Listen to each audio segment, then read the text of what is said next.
ఆకాశస్వరూపుడవై ఉన్నావు. నాలో ఆకాశం ఉంది కదండి, నాలో కూడా జాగా ఉందిగా, అంతటా ఉందిగా ఆకాశం. కాబట్టి అంతటా ప్రకాశిస్తున్నటువంటి ఆకాశ స్వరూపుడమైనటువంటి వాడా. ఇప్పుడు చర్మం ఉందా, మాంసం ఉందా? ఆకాశ స్వరూపంతో ఉన్నాడు, అంతటా ఉన్నాడు, ఇక్కడ ఉన్నాడు. దశ దిశా భోగోదుకూలాయతే.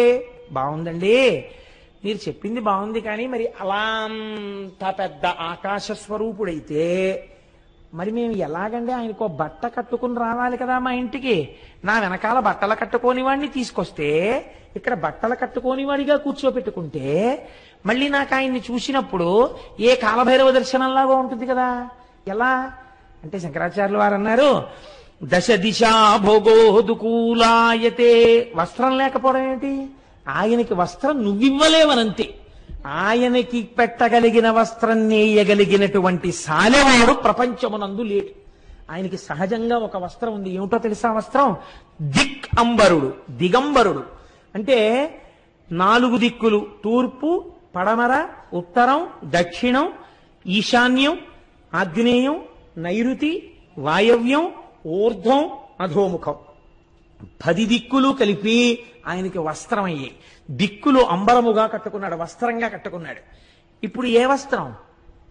మామూలు వస్త్రం కట్టుకుంటే మలం అయిపోతుంది. మనం అంటే ఇప్పుడు పట్టుబట్ట కట్టుకుని పూజ చేస్తున్నాం కానండి, పట్టుబట్ట కట్టుకుని యథార్థమునకు పూజ చేయుట దూష్యము, చేయకూడదు. అందుకే మీరు చూడండి, పెద్దల ఇళ్లల్లో మడిబట్ట ఆరేసుకుంటే నూలు బట్ట ఆరేస్తారు. ఎందుకు ఆరేస్తారో తెలుసా అండి? పట్టుబట్ట కట్టుకుని పూజ చేసినటువంటి వాడికి సిద్ధించడం కొంచెం ఆలస్యం అయిపోతుంది, చాలా ఆలస్యం. కారణం ఏంటంటే కొన్ని కోట్ల పట్టుపురుగులు చచ్చిపోతే అది మీకు వస్త్రం అయింది. ఎన్ని కోట్ల పట్టుపురుగులు చచ్చిపోయాయో. మీరు కట్టుకున్న వస్త్రమునందు హింస ఉంది. పట్టుపురుగులోంచి దారం కావాలనుకోండి, తన ఒంటి చుట్టూ చుట్టేసుకుని దారం పడుకుంటుంది పట్టుపురుగు.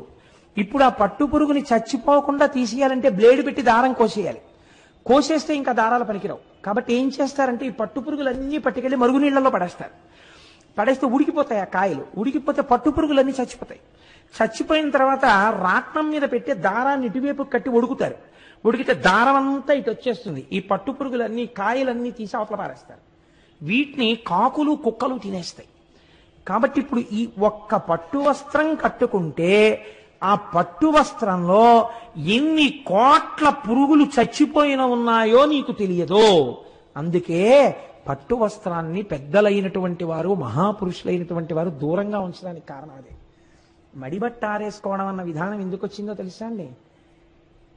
మళ్ళీ దీని యందు వాయుదోషం లేకుండా ఉండడం కోసమని బట్ట కట్టుకుని పూజ చేసేసుకుని ఆనాటికి ఆ బట్ట తాను పిడుచుకుంటే తనకు ఆయుర్దాయం, తన భార్య పిడిచి మడిబట్ట ఆరేస్తే ఇంటికి ఐశ్వర్యం, దాసి ఇంట్లో ఉన్నటువంటి దాసి తడిపి ఆరేస్తే సమభోగం. ఎవ్వరూ చేసేవాళ్లు లేక పిడిచినటువంటి బట్ట మర్నాటికి కూడా కంపు కొడుతూ అలా ఉంటే ఆ ఇంట దరిద్రం. కాబట్టి బట్టని ఎలా మీరు పట్టుకుంటారన్న దాన్ని బట్టి ఇంటి ఐశ్వర్యాన్ని నిర్ణయం చేశారు.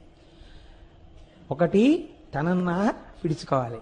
2, అంటే కనీసం పూజ చేసుకునే వస్త్రాన్ని, భోజనం చేసుకునే వస్త్రాన్ని, లేదా భార్య యొక్క ప్రధాన విధి ఆయన విడిచిపెట్టినటువంటి పూజా వస్త్రాన్ని మాత్రం, పూజ యందు ఆయన వాడుకున్న బట్టని, భోజనం తర్వాత ఆయన విడిచిపెట్టిన బట్టని భార్య ఉతికి పిండాలి.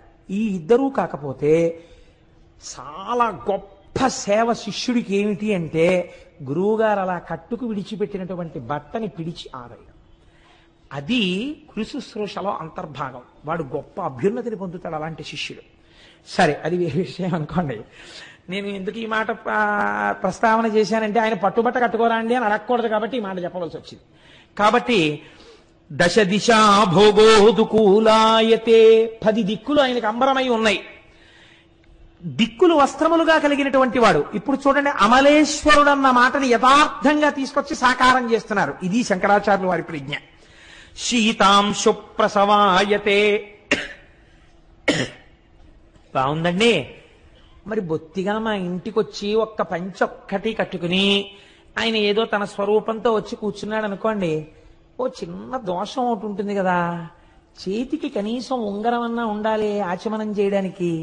మరి మా ఇంట్లో వాళ్ళందరం ఆభరణాలు వేసుకుని పరమాత్మ ఆభరణరహితుడై ఉండకూడదు కదా. కాబట్టి అందుకే షోడశోపచారాల్లో ఆభరణార్థం పుష్పం సమర్పయామి అని పుష్పం వేసి వదిలిపెడతారు పూజలో. ఎందుకని? మీరు ఆభరణాలన్నీ ఇచ్చినట్టు లెక్క. అంతేకాని మీరు ఆభరణం వేసుకుని ఆయన ఆభరణం లేనివాడిగా సింహాసనం మీద కూర్చోబెడితే అమర్యాద. ఇంట్లో ఉండమంటే ఎలా ఉంటుంది ఐశ్వర్యం? కాబట్టి ఇప్పుడు ఆయనకి ఆభరణం ఇవ్వాలి. నేనేం పట్టుకొచ్చి ఇవ్వను? అంతున్నవాడికి ఆభరణం ఎంత బంగారం పట్టాను? నా ఐశ్వర్యం సరిపోతుందా? ఎక్కడికక్కడ ఈశ్వరుడి ముందు నీ అహంకారాన్ని తీస్తూ నిలబెట్టాలి. అలాగని నిన్ను బెంగపెట్టేటట్టు ఉంచకూడదు. ఆయన కుందిలే అని చెప్పి నిన్ను నిలబెట్టేస్తుండాలి. నువ్వు తెచ్చుకోవడం నీకు చేతనయ్యేట్టు చెప్పాలి. ఇన్ని చెప్పడం ఎవరండి చెప్పగలిగిన వాడు? మా స్వామి శంకరులు కాబట్టి చెప్పారు. కాబట్టి ఆయన అన్నారు, సీతాం సుప్రసవాయతే. నువ్వెందుకయ్యా ఆభరణం ఇవ్వడం? అందరికీ సంబంధం ఉన్నవాడు చందమామ. ఆ చంద్రరేఖ ఆభరణముగా కలిగినటువంటి వాడు. చంద్రరేఖ ఆభరణంగా ఉంది. నువ్వు హాయిగా బయటికి వచ్చి ఇలా కూర్చుంటే, చంద్రశేఖర బ్రహ్మచారి స్వామి అలా వెళ్ళిపోయి అసుర సంధ్య వేళలో అరుగు మీద కూర్చుంటే ఆయన అంతేవాసులందరూ కూర్చుని ఉండేవారు. కూర్చుంటే ఆయన ఒకసారి ఆకాశం వంక చూసి నవ్వు నవ్వేవారు. గురువుగారు నవ్వారంటే ఏదో ఉందన్నమాట, ఏదో భావన వచ్చింది. ఎందుకు నవ్వారు అనకూడదు. వీళ్ళు కూడా నవ్వు నవ్వేవారు. అలా కూర్చుంటే ఎందుకు నవ్వానో తెలుసా అని. ఎందుకు మాకేం తెలుస్తుంది గురువుగారు? సాంబే పరబ్రహ్మణి ఓ శ్లోకం చెప్పేవారు. శంకరుడు కనపట్టాలా నీకు? అది దర్శనం అంటే, అది గురువు అంటే. కాబట్టి ఇప్పుడు ఆయన అన్నారు, సీతాం సుప్రసవాయతే. చంద్రుడు ఆభరణంగా ఉన్నాడు. స్థిరతరానంద స్వరూపాయతే. మనకు స్వరూపం ఉంటుంది కదా. ఆ కోటేశ్వరరావు గారిని మీరు చూశారా అని అడిగారు అనుకోండి, చూడలేదండి ఎలా ఉంటారండి అన్నారు అనుకోండి, ప్రస్తుతం ఒక గుండు, ఏదో లాల్చీ వేసుకుంటాడు, పంచె కట్టుకుని ఆరుంబావుకి దొరగారితో పాటు వచ్చి అక్కడ కారు దిగిలా నడిచొస్తుంటాడు. మనిషి ధ్వజస్తంభంలా ఎత్తుగా ఉంటాడు, చాలా ఒడ్డుగా బలిసి ఉంటాడు. వాడు కోటేశ్వరరావు అంటే అని మీరు ఒక స్వరూపాన్ని వర్ణన చేస్తారు కదా. ఈశ్వరుడు కూడా అలా మీరు వర్ణన చేయడానికి ఆయనకి కూడా ఇలా ఇంత పొడుగ్గా ఉంటాడు, ఇంత పొట్టిగా ఉంటాడు చెప్పడం కుదురుతుందా? అంతటా నిండి నిబిడీకృతమైన వాణ్ణి ఏ రూపంతో మీరు వర్ణిస్తారు? శంకరాచార్యులు వారి ప్రజ్ఞ చూడండి. ఆయన అన్నారు, స్థిరతరానంద స్వరూపాయతే. నీకెప్పుడో ఒక్కసారి మెరుపు మెరిసినట్టు ఇంత ఆనందం వస్తుంటుంది, అంతే వెంటనే దుఃఖం వచ్చేస్తుంటుంది ఏదో ఒకటి, లేకపోతే నా అంతవాణి నేను అంటుంటావు. అలా కాదు, ఎప్పుడూ ఆనందమే రాశీభూతమై ఉంటాడు శంకరుడు. ఎప్పుడు ఆనందం ఆయన స్వరూపము అన్నారు. ఏమి శ్లోకాలండి నిజంగా శంకరాచార్యులు వారివి. స్థిరతరానంద స్వరూపాయతే. బాగుందండి. ఈయన గురించి ఇంకా కొంచెం తెలుసుకోవాలంటే ఇప్పుడు మీకు ఉత్సాహం కలిగింది, ఇంకొంచెం తెలుసుకోవాలంది. ఎక్కడ తెలుసుకోవచ్చండి? వేదాంతో నిలయాయతే. వేదముల యొక్క చివర భాగములైనటువంటి ఉపనిషత్తుల యందు చెప్పబడుతుంటాడు. అది చదువుకో, నీకు బాగా తెలుస్తుంది ఆయన గురించినటువంటి జ్ఞానం. కాబట్టి వేదాంతో నిలయాయతే. అన్ని బాగున్నాయి కానండి, ఇంత గొప్పవాడంటున్నారు, ఆకాశం అంత రూపం ఉన్నవాడంటున్నారు, చంద్రుణ్ణేమో ఆభరణంగా పెట్టుకున్నాడంటున్నారు, దశ దిశలు వస్త్రంగా కట్టుకున్నాడంటున్నారు, ఆనందము స్వరూపముగా ఉన్నవాడంటున్నారు. అలాంటి వాడు మాకెందుకు దొరుకుతాడండి? బాగా చదువుకోవాలి, భక్తి ఉండాలి, ఉపచారాలు చెయ్యాలి, పూజలు చెయ్యాలి. మాకేం తెలుసు, మాకేం చేత కాదు. కాబట్టి ఈయన మాకేం దొరకడు, మేము బయలుదేరుతున్నామని ఉత్తరీయం దులిపీకండి అని శంకరాచార్యులు వారు అంటున్నారు. ఎవరికి దొరుకుతాడో తెలుసా ఆయన? సువినయో యస్య స్వభావాయతే. పరమాత్మ నీవెంత గొప్పవాడవయ్యా అని ఒక్క మాట అని ఇలాను వెంటనే వచ్చి ఇక్కడ కూర్చుంటాడు. వినయంతో నీకు ఇలా అనడం వచ్చా? ఇప్పుడు శంకరాచార్యుల వారు నమస్కరించు అనలేదు. నారదుడు వింజుడికి ఎలా చెప్పాడో అలాగే మనకి చెప్తున్నాడు. ఎంత అందమైన శ్లోకమో చూడండి. సువినయో యస్య స్వభావాయతే. నువ్వు వినయంగా ఉంటే నీకు లొంగుతాడు. వినయం అంటే ఏమిటండి? ఏదో ఒక గురువుని చూడగానే వినయంతో ఉండాలనుకున్నారనుకోండి, ఎలా వినయం ప్రకటిస్తారు మీరు? వారిని చూడగానే ఓ నమస్కారం చేస్తారు, అంతే కదండి. వినయం అంటే నమస్కారము చేత ఆవిష్కృతం అవుతుంది. ఆ నమస్కారం ఎవరికి పడితే వారికి, ఎలా పడితే అలా చేయడాన్ని శాస్త్రం నిషేధించింది. ఎక్కడ పడితే అక్కడ, ఎప్పుడు పడితే ఎప్పుడు, ఎలా పడితే అలా నమస్కారం చేయకూడదు. ఇంట్లో తల్లిదండ్రులకి ఒక్కటే నమస్కారం చేయాలి. తల్లిదండ్రులకు నమస్కారము చేసినప్పుడు కోరికే కోరరాదు. బాగా గుర్తుపెట్టుకోండి. చాలా మంది దీన్ని అధిగమిస్తారు. నమస్కారం చేయడమే పోయిందనుకోండి. ఈ రోజుల్లో తల్లిదండ్రులకి నమస్కారం చేస్తే మీరు నోరు విప్పి ఏది అడగకూడదు. మీరు పరీక్షకి వెళ్తూ తల్లిదండ్రులకి నమస్కారం చేశారనుకోండి, విజయీభవ అన్నం తెలియదా? తల్లిదండ్రులకి తెలుసు. ఒక్కసారి నమస్కారం చేయాలి. 10 మార్లు తల్లిదండ్రులకి నమస్కరించరాదు. ఒక రోజులో ఒక్కసారి తల్లిదండ్రులకి నమస్కారం, అప్పుడు కోరిక కోరరాదు. 2, ఈశ్వరాలయంలోకి వెళ్ళారనుకోండి 4 మార్లు నమస్కారం చేయాలి. ఒక్కసారి నమస్కారం చేసి దేవాలయాన్ని విడిచిపెట్టరాదు. ఒకసారి నమస్కారం నిలబడి చెయ్యాలి. లోపలికి వెడుతూ ముందు మానసికమైన నమస్కారం ఒకటి. ఏ శివాలయానికో వెళ్ళారనుకోండి, వెంటనే మీరు వృషస్య వృషణం స్పృష్ట్వా శృంగమధ్యే శివాలయం దృష్ట్వా క్షణం నరోయాతి కైలాసే శివసన్నిధిం అని కుడి చేత్తో అవయవాన్ని పట్టుకుని ఎడం చేత్తో బొటనవేలు చూపుడు వేలు శృంగముల మీద వేసి దాని మధ్యలోంచి చూడాలి, కవచం పెట్టి ఉండకపోతే. చూసి ఉత్తర క్షణం చూస్తున్నప్పుడే మనస్సుతో నమస్కారం చెయ్యాలి. నిలబడి ఒక నమస్కారం. ఆలయంలో దర్శనం అయిన తర్వాత బయటకు వచ్చి కూర్చుని అద్దంలో ఎలా కనపడుతుందో ప్రతిబింబం అలా ఇక్కడ చూస్తూ ఒక నమస్కారం. 4 నమస్కారములు చెయ్యాలి. ఈశ్వరాలయమునందు కోరిక చెప్పవచ్చు. అస్తమానం కోరికల కోసం వెళ్ళకూడదు. మీకు ఏదైనా ఆపద వచ్చిందనుకోండి, మీరు చక్కగా మీరు ఎవరైనా దానికి సమర్థులైన వారికి ఎలా చెప్తారో అలా ముందు ఈశ్వరుడికి చెప్పాలి. ఈశ్వర, నాకు ఈ ఆపద వచ్చింది, నిన్ను నమ్మి ఉన్నవాణ్ణి, ఈ ఆపద తీర్చుకోవడానికి నేను ఫలానా వారి దగ్గరికి వెడుతున్నాను. వారి యందు నీవు ప్రకాశించి నన్ను వారు చూడగానే నా యందు వాత్సల్యము పెళ్ళుబుకి నా కష్టమును తీర్చేటటువంటి మనస్సు వారి యందు ప్రకాశింపచెయ్యి అని మీరు నమస్కరించి, మీరు ఎవరి దగ్గరికి వెళ్ళారో వాళ్ళల్లో కూడా ఈశ్వరుడే కూర్చునున్నాడని మాట్లాడాలి. అప్పుడు మీకు ఆ ప్రకాశము దొరుకుతుంది. కాబట్టి దేవాలయమునందు 4 నమస్కారాలు, దేవాలయమునందు 4 సార్లు 5 సార్లు నమస్కరించవచ్చు కూడా. కానీ సన్యాసి కనపడితే మాత్రం 4 సార్లు నమస్కరించాలి. ఒక్క నమస్కారం చేసి కూర్చోవద్దని చెప్పారు. ఎందుకు 4 సార్లు నమస్కరించాలి? వారికి నమస్కరించేటప్పుడు ఓం నారాయణాయ నారాయణాయ నమో నారాయణాయ అని నమస్కరించాలి. 4 ఎందుకంటే వారు జాగ్రత్త స్వప్న సుషుప్తి అన్న 3 అవస్థలను దాటి తురీయమునందు ఉంటారు. 4వ అవస్థలో ఉన్నవారు కాబట్టి వారు 4 నమస్కారములు చెయ్యాలి. చేసిన తరువాత సన్యాసిని ఎన్నడూ కోరరాదు. సన్యాసిని ఎప్పుడూ కోరకూడదు. నేను అబద్ధం చెప్తున్నాను అనుకుంటున్నారేమో, ఇది ఒకనాడు పరమాచార్య స్వామి చెప్పిన మాట. వారు తురీయమునందున్నారు. వారికి తల మీద సాలగ్రామం పెట్టి అభిషేకం చేసి సన్యాసం ఇచ్చారు. వారు దేని కొరకు? మోక్షమును పొందడానికంతే. అందుకే వారు నమస్కారం చేస్తే నారాయణ నారాయణ నారాయణ అంటారు. ఎందుకని? మోక్షమిచ్చే జనార్దనం. వారన్నిటినీ నారాయణ స్మరణతో అనుసంధానం చేస్తారు. నారాయణ నారాయణ నారాయణ. కాబట్టి ఇప్పుడు వారి దగ్గరికి వెళ్ళి కోరికలు కోరకూడదు.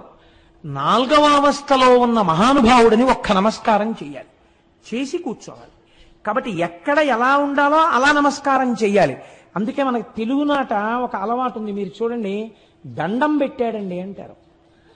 దండం పెట్టాడండి అంటే దండము అంటే కర్ర. కర్ర పెట్టాడు అక్కడ. ఏమన్నా దండం పెట్టడం ఏమిటండి అంటే, ఒక కర్రని మీరు అలా పెట్టి ఎవరో పిలిచారని ఇలా అన్నారు అనుకోండి, అది టక్కన పడిపోతుంది. దండం పెట్టడం అంటే ఏమిటో తెలుసా అండి? భగవంతుని మ్రోల, తల్లిదండ్రుల మోల, గురువు మ్రోల, పెద్దల మ్రోల అలా పడాలి. నీకు సాష్టాంగ నమస్కారం తెలియక్కర్లేదు. ఒక కర్ర పడిపోయినట్టు పడిపోవాలి వాళ్ళ ముందు. అలా పడిపోతే ఉత్తర క్షణాభ్యున్నతి. కాబట్టి ఇది వినయము, ఇది ఆవిష్కృతము కావాలి. నీకేం తెలియాలి? నీకేం తెలియక్కర్లా. అలా పడగలవా? పోని నేల మీద ఒక్కసారి పడిపోగలవా? ఒక్కసారి ఇలా తల వంచగలవా? ఇలా అనగలవా? ఇలా అనడం ఎందుకు? 5 జ్ఞానేంద్రియాలు, 5 కర్మేంద్రియాలు, బుద్ధి, శిరస్సు 11ని నీ స్వాధీనం చేశానన్నావు. అలా అనగలవా నువ్వు? అలా అనగలిగితే సువినయో యస్య స్వభావాయతే.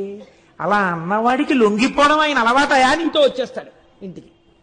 అంతటి అమలేశ్వరుడు నీ వెంటబడి వస్తాడు, నీ ఇంట్లో కూర్చుంటాడు, నీ గుండెల్లో కూర్చుంటాడు, నీ సంగతి ఆయన చూసుకుంటాడు. నీకెందుకు భయం? తస్మిన్ మే హృదయం సుఖేన రమతాం. నీ హృదయంలో కూర్చుని నిన్ను కూడా ఆనంద స్వరూపుణ్ణి చేస్తాడు, సుఖమిస్తాడు నీకు. నిన్ను రమింప చేస్తాడు. సాంబే పరబ్రహ్మణి, అటువంటి అంబతో కూడినటువంటి పరమేశ్వరుడు ఉన్నాడే, ఆయన అమలేశ్వరుడై ఉన్నాడు. ఆయన్ని తెచ్చుకోవడం నువ్వు నేర్చుకో. మనకి ఇటువంటి స్థితిని పొందినటువంటి వాళ్ళు నాయనార్లలో ఒక మహానుభావుడు ఉన్నాడు. ఆయన్ని అమర్నీతి నాయనారని పిలుస్తుంటారు. ఈ అమర్నీతి నాయనార్ది ఒక చిత్రమైనటువంటి స్వరూపం. ఎందుచేత అంటే ఈయన భగవంతుణ్ణి అపారమైనటువంటి భక్తితో కొలిచాడా అంటే భగవంతుణ్ణి కొలిచాడని మీరు చెప్పలేరు. ఆయన భాగవతుల్ని కొలిచాడు. ఇదో చిత్రం. భగవంతుణ్ణి కొలవడం గొప్ప, భాగవతుల్ని కొలవడం గొప్ప. అంటే భాగవతుల్ని కొలవడం చాలా గొప్ప. భగవంతుణ్ణి ప్రేమించిన కన్నా భాగవతుల్ని ప్రేమించిన వాడిని చూసి భగవంతుడు సంతోషిస్తాడు. నాకు ఉపకారం చేయడం కన్నా నా కొడుకు పరుసు ఎవరో కొట్టేసినప్పుడు అదేంటి స్టేషన్లో టికెట్ కొనుక్కోవడం ఎలా అని చెప్పి దిక్కులు చూస్తున్న నా కొడుకుని గుర్తుపట్టి, నువ్వు కోటేశ్వరరావు అబ్బాయి కదా, ఏం బాబు ఇలా నించున్నా అంటే, ఎవరో పరుసు కొట్టేశారండి, ఆ పండక్కి ఇంటికి వెళ్దాం అనుకున్నాను, టికెట్ కొనుక్కోవడానికి డబ్బులు లేవు, ఎలాగా అని నిలబడిపోయాను, ఇక్కడ నాకు ఎవరు తెలియరంటే, పర్వాలేదులే నాయన నేను ఇస్తాను డబ్బులు, కొనుక్కో, మీ నాన్నగారు నాకు పరిచయం అయ్యా అని చెప్పేసి ఒక టికెట్ కొని ఇచ్చారనుకోండి. మా అబ్బాయి వచ్చి, నాన్నగారండి నిన్న నా పరుసు కొట్టేస్తే ఫలానా వారండి ఆయన నాకు టికెట్ కొని ఇస్తే వచ్చానన్నారు అనుకోండి, నా జీవితాంతం మీరు నాకు జ్ఞాపకం ఉంటారు. అంటే ఒక ఉదాహరణ చెప్పాను, మా అబ్బాయికి అలా పరుసు పోవాలి, మీరు టికెట్ కొనాలని నా ఉద్దేశం కాదు, లేకపోతే ఉపకారం చెయ్యమని నా ఉద్దేశం కాదు. కానీ తన వారికి చేసిన ఉపకారం తనకి బాగా జ్ఞాపకం ఉంటుంది. అందుకని ఈయన ఏం చేసేవాడంటే ఒక గొప్ప సత్రం కట్టాడు. భాగవతులందరూ కూడా అక్కడికి వచ్చి భోజనం చేసేవారు. చక్కటి భోజనం పెట్టేవాడు. వాళ్ళకి రోజు వస్త్రదానం చేసేవాడు. ఈ భాగవతులందరూ భగవంతుణ్ణి నమ్మినవారు కాబట్టి ఇవి నేను ఇవ్వడం వల్ల ఈశ్వరుడు ప్రీతి చెందుతున్నాడనేవాడు, అందుకు ఇస్తున్నాననేవాడు. పొంగిపోతుండేవాడు, పరమ సంతోషపడిపోతుండేవాడు. ఇలా చేస్తుండగా కొన్నాళ్ళకి శంకరుడు చూశాడు, నీ గొప్పతనాన్ని లోకంలో ప్రకాశింప చెయ్యాలరా, నేను ఇలా విడిచిపెట్టేస్తానా అన్నాడు. ఇదే వినయంతో ఒక్కసారి భగవంతుడు ముందు నిలబడితే ఎలా హృదయంలో దూరి రక్షిస్తాడో చూపించడం అమర్నీతి నాయనారి యొక్క జీవితం. ఒకనాడు శంకరుడు బ్రహ్మచారి రూపంలో వచ్చాడు. ఓ గోచి ఒకటి పెట్టుకున్నాడు. పెట్టుకుని ఆ దర్భలు చేత్తో పట్టుకున్నాడు. ఓ గొడుగేసుకున్నాడు. వామనమూర్తి వచ్చినట్టు వచ్చాడు. వస్తే ఈయన గబగబా ఎదురెళ్ళాడు. ఓయ్ రుద్రాక్షమాలలు వేసుకుని విభూతి పెట్టుకుని ఎంత అందంగా ఉన్నాయో, ఓయ్ పిల్లడా చాలా సంతోషం, ఇవాళ నువ్వు మా యొక్క సత్రంలో ఉండి కొద్దిగా భోజనం చేసి హాయిగా ఉండి వెళ్ళాలి నాయనా అన్నాడు. తప్పకుండా మీ సత్రంలో ఉంటాను, తప్పకుండా మీరు పెట్టిన భోజనం చేసి పెడతాను, కానీ ఒక్కసారి నదికి వెళ్ళి స్నానం చేసి వస్తాను. నాకు ఉన్నవే 2 గోచీలు, ఒంటి మీద ఒకటి ఉంటుంది, ఒకటి దండానికి కట్టి ఉంటుంది. ఈ దండానికి కట్టినటువంటి గోచి ఆరలేదు, వచ్చిన బాధ ఇంకా తడిగా ఉంది, నీకు ఇస్తాను, దీన్ని ఆరై. ఎలా ఆరేయాలో తెలుసా? బాగా ఎండగా ఉన్న చోట ఆరై. నేనేం చేస్తానంటే అలా వెళ్ళి స్నానం చేసి ఇలా వస్తాను, నువ్వు నాకు ఆ పొడిగోచి ఈ తడిగోచి విప్పేసి పొడిగోచి పెట్టుకుని భోజనం చేస్తానన్నాడు. ఆయన అన్నాడు, అదెంత పని, తప్పకుండా. అంటే ఆయన అన్నాడు, ఇదేదో ఒట్టి గోచి అనుకోకు, మహామహిమాన్వితమైన గోచి, కాబట్టి దీన్ని చాలా జాగ్రత్తగా ఉంచాలి సుమా. తప్పకుండానండి, అలాగే ఉంచుతానన్నాడు. ఇప్పుడు దాన్ని పాపం ఈ అమర్నీతి నాయనారు జాగ్రత్తగా పట్టుకెళ్ళి మామూలు బట్టల్లో కలిసిపోయి అందరూ ఆరేసుకున్న బట్టల్లో దీన్ని ఆరేస్తే ఎవడో పట్టుకుపోతాడేమో అని చెప్పి కాటేజెస్ లో చూడండి, గోడల మీద అందరూ బట్టలు ఆరేసుకుంటే తీసుకెళ్లిపోవాలి కాదు, పాపం పక్క రూమ్ లో వాళ్ళు ఆ రూమ్ ఖాళీ చేసేసే ముందు చూసే గోడ మీద మన బట్టలు ఉన్నాయి పట్టుకొచ్చి అంటే పక్క వాళ్ళు ఆ తువ్వాలు కూడా మడతట్టి పట్టుకుపోతుంటారు. అలా ఎవడ పట్టుకుపోతాడో, ఇదేదో చాలా పవిత్రమైన గోచి, శక్తి కలిగిన గోచి అన్నాడు ఆయన. ఎందుకు వచ్చిందని చెప్పి ఈయనే గోచి ఆరేసి అక్కడ కూర్చున్నాడు. ఆరగానే మడతెట్టి దాన్ని తీసుకెళ్లి అందరికీ వితరణ చేసే వస్త్రాలతో కలిసిపోకుండా భద్రంగా వేరే అట్టే పెట్టి బీరువాలో పెట్టి కూర్చున్నాడు. ఇలా వెళ్ళాడు, అలా వచ్చేసాడు. ఏ స్నానం చేయాలి, నెత్తి మీద గంగ ఉంది అన్నాడంతే, తెలిసిపోయాడు, వచ్చేసాడు. అబ్బో ఒళ్ళంతా తడి చలేస్తోందో, తొందరగా గోచి పట్రా పెట్టుకుంటానన్నాడు. ఆయన లోపలికి వెళ్ళి ఇట్టే వస్తానని వెళ్ళాడు. ఆ గోచియే లేదు, అన్నీ ఉన్నాయి. అమ్మ నాయనో చాలా మహిమాన్విత గోచి అన్నాడు, ఇది ఎక్కడ కూడా అని చెప్పేసి ఇల్లు వెతికాడు, వాకిలి వెతికాడు. ఈయనేమో తడి గడగడగడగడగడలు ఆడిపోతుంటే దిక్కుమాలిన గోచి ఎక్కడ పెట్టావు పట్రా అంటాడు ఈయన. అయ్యా వచ్చేస్తున్నాను, నన్ను మన్నించండి, గోచి కనపడలేదన్నాడు. నాకు అర్థమైంది, నీ కన్ను నా మీదే పడింది, నాకొక మహిమాన్వితమైన గోచి ఉందని, ఎప్పటికైనా నేను నిన్ను చూడ్డానికి వస్తానని, నాకు కొత్త బట్టలు పెట్టే ప్రయత్నంలో ఈ పాత గోచి కొట్టేయచ్చని, దానివల్ల మహిమలు పొందొచ్చని నా గోచి కాజేశావు. అమ్మ వైశ్యుడా, నీ సంగతి నాకు తెలియదనుకున్నావా? నువ్వు చేసిన అన్నదానంలో, నువ్వు చేసిన వస్త్రదానంలో వ్యాపారమే ఉంది, అందులో నీకు నిజంగా భగవంతుని యందు ప్రీతి లేదన్నాడు. ఆయన అన్నాడు, అంత మాట అనకండి, నిజంగా నాకు అటువంటి ఏ విధమైన స్వార్థం లేదు. అంటే నిరూపించుకుంటావా అన్నాడు. నిరూపించుకుంటానన్నాడు. అయితే సరే, ఏది ఓ గోచీలై పెట్టుకుని, నేను పెట్టుకున్న గోచి పిండి ఒక తులాభారంలో వేస్తాను, ఒక తక్కెట్లో. నా గోచి అంత గొప్పది అంటుంటే వీళ్ళందరూ ఏమిటా మొండికేసి మాట్లాడటం, ఏదో పెద్ద గోచి గొప్పది అంటున్నాడు అనుకుంటున్నారు కదా. నా గోచితో సమానమైన వస్త్రాలు, ఐశ్వర్యం నీ దగ్గర ఉందేమో చూపించన్నాడు అని గోచిను పక్కన పారేశాడు తక్కెట్లో. పాపం ఆయన ఇంట్లో దానం చెయ్యడానికి పెట్టుకున్నటువంటి పంచలు, చీరలు తీసుకొచ్చి అన్నీ వేసేశాడు. లేవదు. అమ్మో, నిజమే, ఎంత గొప్పదో, ఈయన పెట్టుకున్న గోచియే ఇంత గొప్పదైతే ఈయన గొప్పదని చెప్పిన గోచి ఎంత గొప్పదో అనుకుంటున్నారు చూసేవాళ్ళు.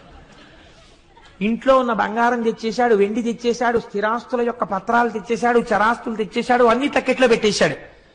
ఇహ తోగలేదు. ఆలోచించాడు.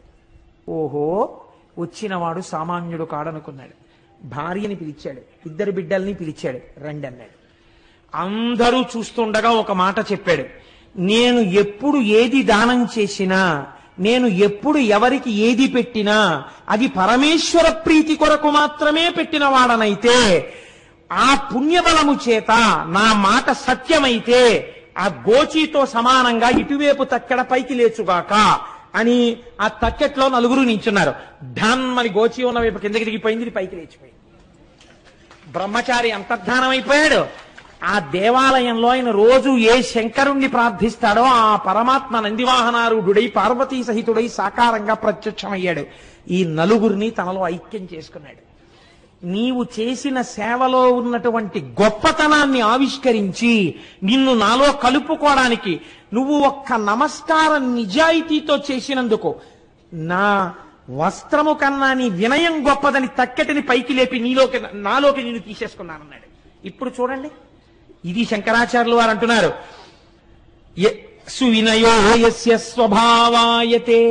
ఒక్కసారి వినయంతో నమస్కరించగలిగితే లొంగిపోవడం అలవాటైన వాడు అన్నారు.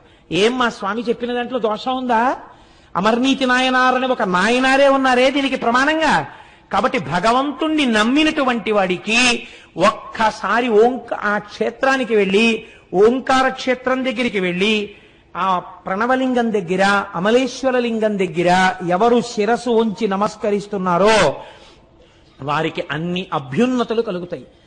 ఆ వెనకనున్న చరిత్ర తెలుసుకుని ఆ లింగము యొక్క స్వరూపాన్ని అనుసంధానం చేసుకుని వినయంతో రెండిటిని ఇక్కడ పెట్టుకుని వెనక్కి తెచ్చుకోవడం మనకి చేతనవాలి. అలా అయిన నాడు మనం అభ్యున్నతిని పొందుతాం. అంత పరమోత్కృష్టమైనటువంటి స్వయంభూలింగము ఓంకారేశ్వర లింగము. కనుక ఈ ఓంకారేశ్వర లింగమునందు ఉత్సవాలు ఎలా ఉంటాయి, లేకపోతే పటాటోపం ఎలా ఉంటుంది, పూజ ఎలా ఉంటుంది, ఇది కాదు. ఇది అహంకార నిర్మూలనము, అభ్యున్నతి కలిగినది. ఇది వినడం చేత, ఇది తెలుసుకోవడం చేత, దీన్ని దర్శించడం చేత జీవితానికి ఒక పదం నిర్దేశకమవుతుంది, ఒక కొత్త మలుపు తిరుగుతుంది. కాబట్టి కేవలం విన్నంత మాత్రం చేత, నేను ఒక మాట చెప్తాను, మీరేమనుకోకండి, నిజంగా ఓంకారేశ్వరం వెళ్ళామనుకోండి, అసలు ఇలా అనుసంధానం చేసుకోవాలని కానీ, దాన్ని ఇలా చూడాలని కానీ మనకి తెలియకపోవచ్చు. అక్కడికి వెళ్ళకపోయినా ఇక్కడ కూర్చుని మీరు దాన్ని మనస్సులో చూస్తున్నారనుకోండి, మీకు క్షేత్రముతో పాటు ఆ లింగం కూడా ఇప్పుడే ఇక్కడే మీ హృదయంలోకి వచ్చేసింది. అందుకే శివమహాపురాణంలోకి జ్యోతిర్లింగాల యొక్క చరిత్రని తీసుకురావడానికి కారణం అది. కాబట్టి ఇప్పుడు ఓంకారేశ్వరము మనం పూర్తి చేయగలిగాం ఈశ్వరానుగ్రహంతో.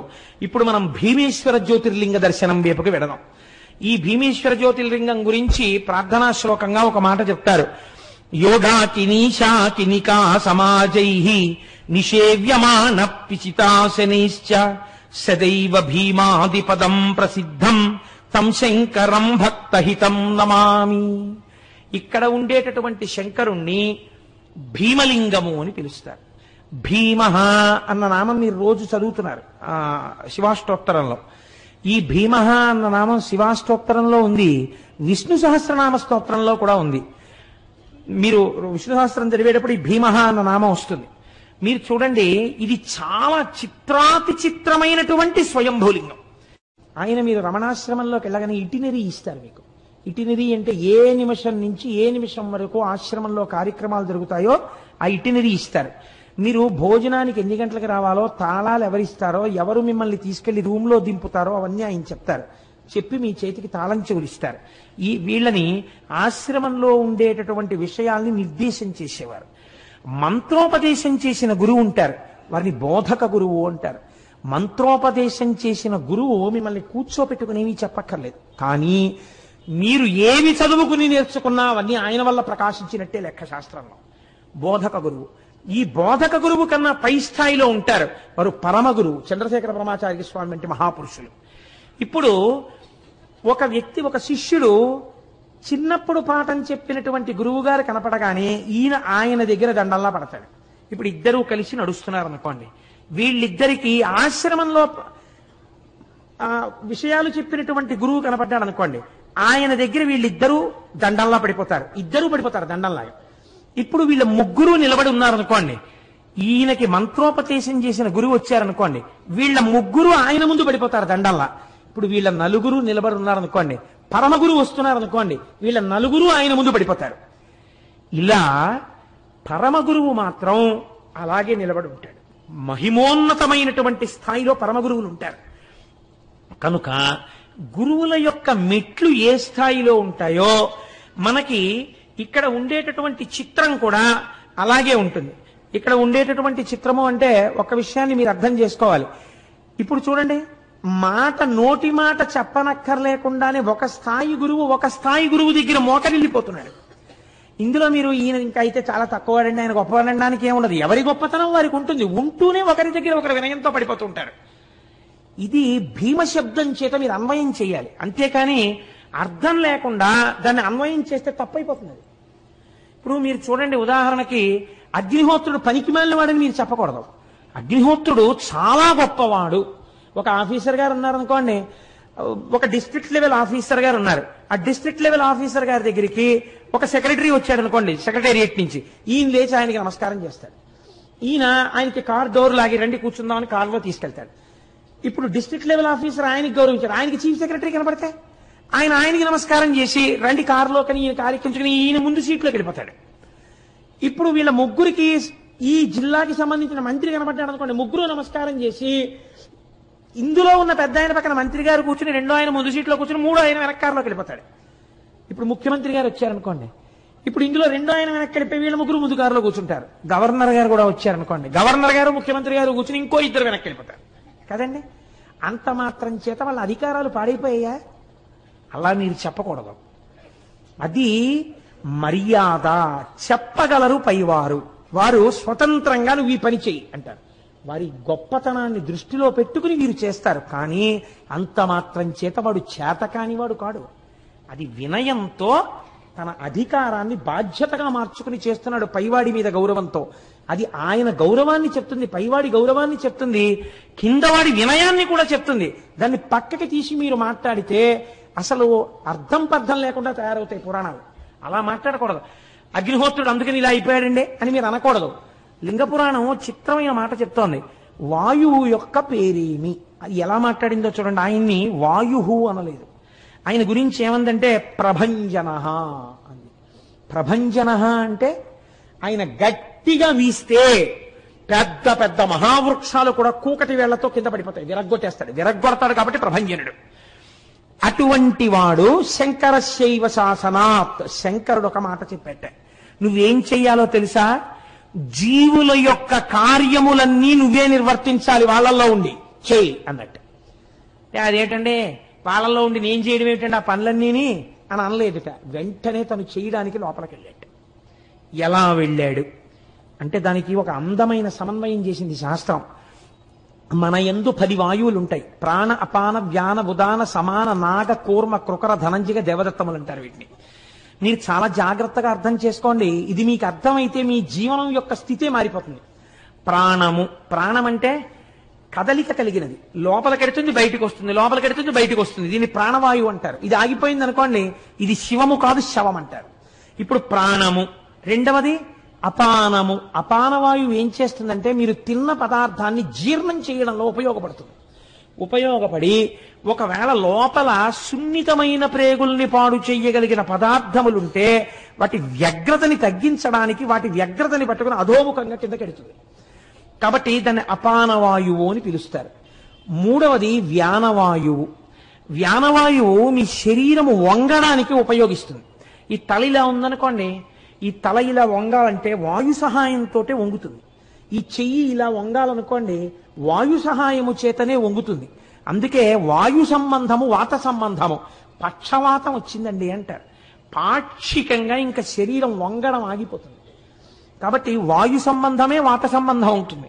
కాబట్టి ఇప్పుడు ఏమైంది, లోపల ఉన్న వ్యానవాయువు వలన శరీరము ఎక్కడెక్కడ వంగాలో అక్కడక్కడ వంగుతుంది. అక్కడ వాయువునందు దోషం అయిందనుకోండి, అక్కడ వంగదు. వంగకపోతే ఏదో దోషం వచ్చిందనమాట. శివుని యొక్క అనుగ్రహము అక్కడ తగ్గిందనమాట. ఏదో వృద్ధాప్యం వచ్చేసిన తర్వాత ఏదో నొప్పులు వస్తే నేను దానికి చెప్పట్లేదు. రాకూడని వయసులో రాకూడదు. వృద్ధాప్యం వచ్చిన తర్వాత ఎవరికైనా వస్తుంది, దానికి దోషం పట్టక్కర్లేదు. చాలా చిన్నతనంలో మోకాళ్ళ నొప్పులు వచ్చేస్తే నువ్వు జాగ్రత్తగా కూర్చుని 11 సోమవారాలు అభిషేకం చేయించుకోని చెప్పాలప్పుడు. కాబట్టి ఇప్పుడు ఏమైంది, వాయు సంబంధంలో దోషం వచ్చింది. వంగవలసినవి వంగట్లేదనమాట. నేను కూర్చోలేనండి బాసిం పెట్టేసుకునంటే నువ్వు ఎందుకు కూర్చోలేవు? మా దొరగారు కూర్చోట్లే, కూర్చోగలగాలి. కాబట్టి వ్యానవాయువు, ప్రాణ అపాన వ్యాన ఉదాన, ఇదొక చిత్రమైనటువంటి వాయువు. ఈ వాయువుకే విశ్వకర్మ అని పేరు. ఎటువంటి ప్రాణిగా తానున్నాడో, ఏ రూపముతో తానున్నాడో అటువంటి రూపము కలిగినటువంటి వేరొక ప్రాణి తన యొక్క తేజస్సు నుండి ఉద్భవించడానికి వీలుగా తన శరీరములోనే ఉన్నటువంటి కొన్ని అవయవముల యందు మార్పు కలిగించగలిగినటువంటి వాయువుకి ఉదాన వాయువు అని పేరు. ఈ ఉదాన వాయువు వలన శరీరములో ఉన్న కొన్ని స్థానముల యందు చిన్న చిన్న మార్పులు జరుగుతాయి. అప్పుడు గర్భధారణ జరిగి ప్రత్యుత్పత్తి జరుగుతుంది. మనిషికి మనిషి, కుక్కకి కుక్క, పిల్లికి పిల్లి అలా పుడతాయి. కాబట్టి ఇప్పుడు ఉదానము అన్న పేరుతో సృష్టి జరుగుతోంది. ప్రాణ అపాన వ్యాన ఉదాన సమాన, సమాన రూపంలో ఒక వాయువు ఉంటుంది లోపల. మీరు అన్నం తినేసి పడుకున్నారు, పడుకుంటే ఈ వెంట్రుకలు, ఇన్ని వెంట్రుకలు ఉన్నాయి నా తల మీద, ఏదో తలనీలాలు వెంకటాచలపతికి సమర్పించి వచ్చాను. ఇందులో ఏదో ఇక్కడ వెంట్రుకలు ఒక్కటే ఓ పుంజీడు వెంట్రుకలు పెరుగుతూ మిగిలిన వెంట్రుకలు పెరగడం మానేశాయి అనుకోండి, అప్పుడు నాకు ఇటుపక్క నుంచి ఓ జటములిచ్చినట్టు ఉంటుంది. తెల్లవారి లేచి మిల్లీమీటర్లతో కొలిస్తే నా తల మీద వెంట్రుకలన్నీ సమానంగా పెరుగుతాయి. నా పెరుగుదల యందు నా చేతులు సమానంగా పెరిగాయి, నా వేళ్లు సమానంగా పెరిగాయి, నా గోళ్లు సమానంగా పెరుగుతాయి, నా కాళ్ళు సమానంగా పెరిగాయి. ఓ కాలు పెరిగి ఓ కాలు పెరగకపోతే చేతులు సమానంగా పెరుగుతాయి. ఎవరు పెంచుతున్నారు దీన్ని? శంకరాజ్ఞ ప్రకారము వాయువే సమాన వాయు రూపంలో ఉండి సమానంగా శరీరాన్ని పెంచుతోంది. ప్రాణ అపాన వ్యాన ఉదాన సమాన నాగ. తినవలసిన పదార్థం కన్నా ఎక్కువ మీరు తినేస్తున్నారు అనుకోండి, జీర్ణం చేయడం కష్టం, లోపల గాలి తిరగదు. కాబట్టి అంత తినకు అని త్రేణుపు వస్తుంది లోపల నుంచి గాలి. త్రేణుపు రూపంలో చెప్తాడు ఇక తినవద్దు అని. దానికి నాగమని పేరు.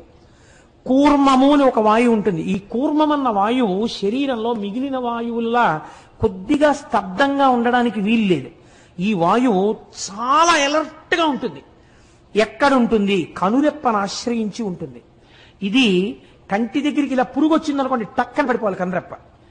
చెయ్యి కొంచెం దోమ కుడుతోందని ఇలా మెల్లిగా వస్తే ఇబ్బంది లేదు. స్పీడ్గా దోమను కొట్టారనుకోండి, దోమ ఎగిరిపోతే మన తొడ మీద దెబ్బ తగులుతుంది. కనురెప్ప నేను మెల్లిగా వేసుకుంటాను, గట్టిగా వేసుకోవాలంటే ఇబ్బంది. అందుకని కనురెప్ప పడుట యందు కూర్మవాయువు ఉంటుంది. లేదు, శరీరం అంతటా కాంతి రూపంలో కూర్మవాయువు ఉంటుంది. అందుకే కూర్మవాయువు ముందు వెళ్ళిపోతుంది. బంగారు చెట్లు కనపడుతున్నాయంటారు. మృత్యు వచ్చే ముందు ఆయనకి ప్రేతకళ వచ్చేసిందండి అంటారు. మెరుపులో వస్తుంది, వస్తే ప్రేతకళ అంటారు. అంటే కూర్మవాయువు వెళ్ళిపోయింది. కూర్మము కాంతి రూపంలో ఉంటుంది. కృకరము అని ఒకటి ఉంటుంది. తినవలసిన వేళకి తినకపోతే అబ్బాయి నువ్వు తిను తిను అనే ఆకలి రూపంలో మంట పుట్టిస్తుంది ఒక వాయువు. దాన్ని కృకర వాయువు అంటారు. ధనంజయము ఒక వాయువు ఉంటుంది. ఇది శరీరము పడిపోయిన తరువాత ఒకవేళ అంత్యేష్టి సంస్కారం చేసేవాళ్ళు లేరనుకోండి, మనుష్యుల కంటే చేస్తారు. ఓ కుక్క చచ్చిపోయింది, ఏం చేస్తారు? తాడు కట్టి లాక్కెళ్ళి వీధిలో పారేస్తారు. ఇప్పుడు ఎవరు చెయ్యాలి దానికి అంత్యేష్టి సంస్కారం? ఒక వాయువు ఉంటుంది. వాయువు ధనంజయ వాయు రూపంలో లోపలే ఉండి ఇప్పుడు ఈ శరీరం ఉబ్బిపోయేటట్టు చేసేస్తుంది. 4 రోజులు పోయేటప్పటికి చూడండి, కుక్క పొట్ట ఇంత ఉబ్బిపోయి పిటిల్ని పేలిపోతుంది. పేలిపోయి అందులో ఉన్న పంచభూతములు పృథివిలోకి, జలము జలములోకి, ఆకాశం ఆకాశములోకి, వాయువు వాయువులోకి, అగ్ని అగ్నిలోకి వెళ్ళిపోతుంది. అంటే పంచభూతములలోకి కలిపేస్తుంది. కాబట్టి ధనంజయ వాయువు శరీరములను పంచభూతములతో కలుపుతుంది. దేవదత్తము చిట్ట చివరి వాయువు. ఒరే, నీ ఇంద్రియాలు అలిసిపోయాయిరా, నీ మనస్సు అలిసిపోయింది, ఇంకా నువ్వు కొంతసేపు నిద్రపోతే తప్ప నీ ఇంద్రియములకు మనస్సునకు ఉపశాంతి లేదు. కాబట్టి నువ్వు పడుకో పడుకో అని ఆవలింత రూపంలో వస్తుంది వాయువు. ఆ ఆవలింతకే దేవదత్తమని పేరు. ఇప్పుడు ప్రభంజనుడై విరగొట్టగలిగినటువంటి వాయువు మీ శరీరము నిలబడడానికి 10 రకములైనటువంటి కర్మలను లోపలుండి నిర్వహిస్తున్నాడు. ఆయన ఇవి చెయ్యకపోతే మన బతుకే లేదు. అందుకే శాస్త్రం అంది నమస్తే వాయోత్తమేవ ప్రత్యక్షం బ్రహ్మాసి అంది. ఇది సనాతన ధర్మంలో గొప్పతనం. కాబట్టి ఇప్పుడు వాయువు ఏం చేశాడు? ఎవరి ఆజ్ఞ వలన అన్నిటిని విరగొట్టగలిగిన వాడు ఒక్కసారి ఇట్టింటి ఇటు వీస్తే కళ్ళకిందులు చెయ్యగలడో అటువంటి వాడు లోపలుండి వంగడానికి ఉపయోగపడి ఆకలేస్తోందని చెప్పి, దాహం వేస్తోందని చెప్పి, పడుకోమని చెప్పి ఇవి చెప్తున్నాడు. ఏం కర్మ? ఆయన మాట ఈయన విన్నాడు. 2 అగ్ని. అగ్ని అలా వెళ్ళిందనుకోండి, అంతా బూడిదే. అటువంటి అగ్ని 3 పనులు చేస్తోంది శంకరుడి ఆదేశం ప్రకారం. ఏమిటా 3 పనులు?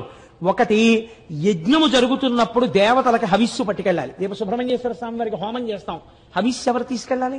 అగ్నిహోత్రం తీసుకెళ్తుంది. 1, ఇంకోళ్ళకి అన్నం క్యారేజీలు పట్టుకెళ్ళి ఇస్తుండడం. ఎందుకు చేశాడు? శంకరస్య ఇవ శాసనాత్. అంత చేత తక్కువ వాడిని కాదు, మహానుభావుడు హయ్యవాహనుడు. శ్రియమిచ్చేత్, ఆయన వలన ఐశ్వర్యం వస్తుంది. కాబట్టి 1 యజ్ఞం, 2 పితృదేవతలకి ఆ పిండం పెట్టాలి. ఎలా పెడతారు? అగ్నిహోత్రం చేసి పిండం పెట్టాలి. కాబట్టి పితృదేవతలకి పిండం వెళ్లేటట్టుగా చెయ్యగలిగినటువంటి పని అగ్నిహోత్రుడు చేస్తున్నాడు. 3 చాలా, ఇంకా అంతకన్నా ఉపకారం ఎవరు చెయ్యరండి ప్రపంచంలో. ప్రతి ఇంటిలో ఉన్న మొదటి వంటవాడు అగ్నిహోత్రుడే. అందుకే పూర్వం స్నానం చేస్తే తప్ప అగ్నిహోత్రాన్ని వెలిగించేవారు కాదు. ఎందుకో తెలుసా అండి? లోకాల్ని కాల్చెయ్యగలిగినటువంటి వాడు ఈశ్వర శాసనం ప్రకారం అంత వినయంతో నీ ఇంట వంటవాడిగా వెలుగుతున్నాడు. ఆయన వెలగకపోతే నీకు అన్నం లేదు, కూర లేదు, పచ్చడి లేదు. అంతటి మహానుభావుడు హవ్యవాహనుడు. ఆయనని నువ్వు కంటితో చూస్తున్నావు. నీ ఇంటి ఐశ్వర్యం ఆయనలోంచి వస్తోంది. ఇష్టం వచ్చినట్టు స్నానం చెయ్యకుండా, శౌచం లేకుండా అగ్నిహోత్రం మీద పచనం చేసేవారు కాదు పదార్థం. అందుకే పూర్వం ఇంట్లో ఉన్న వాళ్ళందరికీ సంస్కారం ఎందుకుండేదో తెలుసా అండి? అంత గొప్ప గొప్ప వాళ్ళుగా, అంత మంచి వాళ్ళుగా ఎందుకుండేవారో తెలుసా అండి? నాకు తెలుసు. అంటే నాకు తెలుసు అంటే మీకు తెలియదని కాదు. నా చిన్నతనంలో వంట చేస్తే పొయ్యిలో కర్రలు పెట్టి మొట్టమొదట నీతిని వేసి అగ్నిహోత్రం వెలిగించి వెంటనే నిలబడి మడిబట్ట కట్టుకుని దివిషద్గముని ముఖంబునను సంతృప్తింగాంచు నిన్నీషు గా స్తవముల్ శృతులు జగదాంతర్యామివని హవనీయము అని శ్లోకం చెప్పి నమస్కారం చేసి ఆ తర్వాత గిన్నె పెట్టేవారు. మళ్ళీ అన్నమంతా వండేసిన తర్వాత మహానైవేద్యానికి పంపించేసే ముందు కొంచెం అన్నం తీసి నేతిలో ముంచి అగ్నిహోత్రంలో వేసి తర్వాత కట్టెల్లాగేవారు. ఆ అన్నం ఆ రోజుల్లో అలా వండిన అన్నం తిన్నాం కాబట్టి ఇంకా 4 శ్లోకాలు చెప్పగలుగుతున్నానేమో. లేకపోతే ఎక్కడి నుంచి వస్తుంది ఆ సంస్కారం? కాబట్టి సంస్కారం ఎక్కడి నుంచి వస్తుందంటే, మంచి బుద్ధి ఎక్కడి నుంచి వస్తుందంటే, ఈ దేశంలో ఇంతమంది మహనీయులు ఎందుకు పుట్టారంటే తల్లి వండిన అన్నంలో ఆ గౌరవం ఉంది. పోనీ అంత గౌరవం మా స్టవ్లో, ఆ గ్యాస్ స్టవ్లో నెయ్యి పొయ్యలేను కదండి, పిడబోయి కనీసం స్నానం చేసిన బట్టతో. నేను క్షమించండి, ఒక్క మాట చెప్తే ఏమనుకోకండి, మీరు సాధారణంగా ఇవాల్టి రోజుల్లో స్నానం గృహిణి ఎప్పుడు చేస్తుందంటే ఇంటి యజమాని పలహారం కూడా అయిపోయి వెళ్ళిపోయిన తర్వాత యజమానురాలు స్నానం చేస్తుంటారు. ఎందుకనంటే ఆ ఇంట్లో జరిగినటువంటి పనులన్నీ యజమానురాలి స్నానానికి ముందే జరిగాయి. నన్ను క్షమిస్తే ఈశ్వరుడికి అందిన నైవేద్యం కూడా ఆవిడ అలాగే ఉండి పెట్టింది. ఏమిటి శౌచం? ఇంట్లో పిల్లలకి సంస్కారాలు రమ్మంటే ఎక్కడి నుంచి వస్తాయి? దేశానికి అభ్యున్నతి రమ్మంటే ఎక్కడి నుంచి వస్తుంది? మనుష్యుల మనస్సులు బాగుండాలంటే ఎందుకు బాగుంటాయి? కనీసంలో కనీసం ఒక్క స్నానం చేసి అగ్నిహోత్రాన్ని దగ్గరికి వెళ్ళి వెలిగించగానే ఒక్క నమస్కారం చేసి, ఈశ్వరా హవ్యవాహనుడవు మా కోసం అగ్నిహోత్రంలో పచనం చేయడానికి ప్రకాశిస్తున్నావు, నీకు ఒక నమస్కారం అని చెప్పవలసిన బాధ్యత మన మీద ఉందా లేదా? కృతజ్ఞతగా మీరు ఆలోచించండి. ఇది నేర్చుకోమని చెప్తోంది శాస్త్రం. ఇలా శాసించిన వాడు ఒకడున్నాడు, వాడి వలన ఆయన వింటున్నాడు నీ మాట, అతైన కర్మ. కాబట్టి ఇప్పుడు ఈ 3 పనులు ఆయన చేస్తున్నాడు. హవ్యం హవ్యం మహతి దేవానాం కవ్యం కవ్యాసినామపి పాకంచ కురుతే వహ్ని శంకరశైవ శాసనాత్. పాకంచ కురుతే వహ్ని, నీకు వంట చేసి పెడుతోందయా? ఈ 3 పనులు చెయ్యవలసిన అవసరం లేని అగ్నివాయువు చేస్తున్నారు. వాళ్ళిద్దరూ ఒకరి పక్కన ఒకరు ఉంటే అసలు ఏమైనా చేసేస్తారు. నీ ఇంట్లో ఇద్దరు ఒకరి పక్కన ఉండి కూడా ఎందుకు ఏమీ చేయట్లేదో తెలుసా? ఆయన శాసనాన్ని బట్టి పూజా మందిరంలో నువ్వు ఆయనకి నమస్కరిస్తావు కాబట్టి ఇక్కడ ప్రమాదం లేకుండా వాళ్ళిద్దరిని అలా నిలబెడుతున్నాడు ఆయన. ఏం నీకు కృతజ్ఞత ఉండక్కర్లా? ఇది భీమహ. ఇలా నిలబెట్టిన వాడెవడో, ఎవడు శాసించగలిగాడో, ఎవడు నిన్ను నిలబెట్టాడో జ్ఞాపకం చేసుకో. నువ్వు నమస్కరించవద్దా ఆయనకి? వాడు భీమహ, వాడు ఎదురులేని శాసనం ఉన్నవాడు. ఇప్పుడు ఆ జ్యోతిర్లింగం ఎందుకు వచ్చింది భీమ నామంతో అంటే, శివమహాపురాణంలో అన్నారు, పూర్వకాలమునందు సహ్యపర్వత శిఖరముల మీద 2 రాక్షసులు ఉండేవారు. ఆయన పేరు కర్కటుడు, ఆయన భార్య పేరు పుష్కసి. ఈ కర్కటుడు పుష్కసి అన్న వాళ్ళకు రాక్షసి పిల్ల పుట్టింది, అంతే కదా? ఎవరికి వాళ్ళే కదా పుట్టాలి. రాక్షసి పిల్లకి కర్కసి. రాక్షసి పిల్లగా ఉంటుంది అంటే రాక్షసి అయింది, చాలా పెద్దదైంది. నేను ఎందుకు ఈ మాట్లాడుతున్నానో మీరు గమనించి ఉండాలి. స్నానం చెయ్యకుండా, శౌచం లేకుండా అగ్నిహోత్రాల దగ్గరికి వెళ్ళి వంట చేసేవాళ్ళు పుష్కసి అయితే వాళ్ళ కడుపున పుట్టిన వాళ్ళు రాక్షసిలే అవుతారు, అత్తవారింటిని కూడా నాశనం చేయడానికి ఈ సంస్కారంతో కదండి. కాబట్టి కర్కసి వాళ్ళ కడుపున పుట్టి కర్కసి పెరిగి పెద్దదవుతాడు. పెరిగి పెద్దదై యవ్వనంలోకి వచ్చింది. ఈ అమ్మాయికి తగిన సంబంధం చూడాలి. తగిన సంబంధం అంటే ఏంటి? అగ్నిహోత్రానికి నమస్కరించేవాడు ఎందుకు? అగ్నిహోత్రం చేసేవాడు, సంధ్యావందనం చేసేవాడు ఈవిడికి ఎందుకు? పనికి మళ్ళీ గుడుకుమని మింగేస్తుంది. అందుకని ఈవిడికి తగిన వాడంటే ఈవిళ్ళ ఉండేవాడు వాడు కావాలి. అందుకని అలాంటి వాడిని ఒకరిని వెతికారు. ఎవరు? వాడు విరాధుడు. రావణాసురుడి ఆజ్ఞలు పరిపాలన చేస్తుంటాడు వాడు. రామాయణ అరణ్యకాండలో మీరు విన్నారు కదా, ఆ విరాధుడు 14,000 మంది రాక్షసులతో అక్కడ మనకి అరణ్యవాసంలో కనబడతాడు. ఆ విరాధుడు అన్న రాక్షసుడికి ఇచ్చి పెళ్లి చేశారు. పెళ్లి చేస్తే రామచంద్రమూర్తి అరణ్యవాసానికి వచ్చి ఆ విరాధుడిని సంహరించాడు. ఆ విరాధుడు అరణ్యవాసంలో ముందుకెడుతున్నప్పుడు ఒక చోట కనబడతాడు. ఆ గోతిని తగ్గినటువంటి రాక్షసులు వీళ్ళందరూ ఆ విరాధుడిని రామచంద్రమూర్తి సంహరించారు. ఈవిడికి వైధవ్యం వచ్చింది. ఇప్పుడు ఈవిడికి బాధ కలిగింది. ఎంత రాక్షసుడైనా మొగుడు కదండి, ఇద్దరం కలిసి ఎన్ని తప్పుడు పనులు చేసేవాళ్ళం అని అంటారేంటి? ఇద్దరం కలిసి ఎన్ని మంచి పనులు చేసామంటారు. ఒక్కనాడు సంధ్యావందనం అక్కర్లేకుండానే టిఫిన్ చేసేయచ్చు. ఒక్క పూజా మందిరంలో నమస్కారం పెట్టకుండా 2 గంటలు పేపర్ చదువుకోవాలి. అసలు పొద్దున్న నిద్ర లేవగానే పూజా మందిరంలోకి వెళ్ళి కాసేపు కూర్చుని ఆరాధన చేయడం కాదు, లేస్తూనే టీవీ స్విచ్ నొక్కి రిమోట్లో 1000 ఛానల్స్ చూసుకోవాలి. దేశంలో ఎక్కడేం జరుగుతోందో తను తెలిసేసుకోవాలి. ఏమిడిని ఉద్ధరించేది ఎందుకది? దేవుడి దగ్గర మాత్రం ఓ తడితువ్వాలు కట్టుకుని అక్కడ ఇలా తిప్పేస్తే చాలు. కాబట్టి ఇలా చేయడానికి తగిన భార్య ఉండాలి. ఎలాంటి భార్య ఉండాలి? ఇప్పుడు ఏమంటే అదేమిటండి అలా చేయకండి, చక్కగా లేవగానే మీరు చక్కగా మర్యాదగా పూజా మందిరంలో చక్కగా సంధ్యావందనం చేసుకోండి, నేను మన్నీళ్ళు పెడతాను అనే భార్య ఉండకూడదు. ఒకవేళ ఆయన పొరపాటున ఎప్పుడైనా ఏదైనా వినిసే రేపటి నుంచి అయితే పొద్దున్న లేదా నోర్మిండి వాడు అలాగే చెప్తాడు, గుండు తీసుకుని వాడికి ఏంటి పనే పాడా, వాడి మాటలు మీరు విని ఇలా పొద్దున్న 4ంటికి 5ంటికి లేవడాలు 6ంటికి లేవడాలు సంధ్యావందనాలు ఇలాంటి వెర్రేం పెట్టుకోకండి. ఏదో హీర్ అండ్ ఎంజాయ్, ఏదో వినండి కాసేపు అనాలి కదా. కాబట్టి వాళ్ళిద్దరూ చేసిన తప్పు పనులను అంగీకరిస్తారేంటి? అబ్బాయి ఎంత ఆదర్శ దాంపత్యం అది అనుకుంటారా? నేను ఆ 7ంటికి లేస్తా, ఆయన 6ంటికి లేస్తాను. ఒక్కొక్కసారి అండి నాకు ఆయనే పట్టుకొచ్చి, నేను యథార్థం చెప్తున్నానండి, నేను ఒకసారి నా కర్మ కొద్దీ నేనే పెడతాను అలాంటి చోట్లకి. ఓ చోటుకి వెళ్ళాను. వెడితే అక్కడ ఒక నలుగురు స్త్రీలు కూర్చుని మాట్లాడుకుంటున్నారు. అందులో ఒక ఆవిడ నాకు బాగా తెలుసు, బ్రాహ్మణ కుటుంబానికి చెందిన ఆవిడ.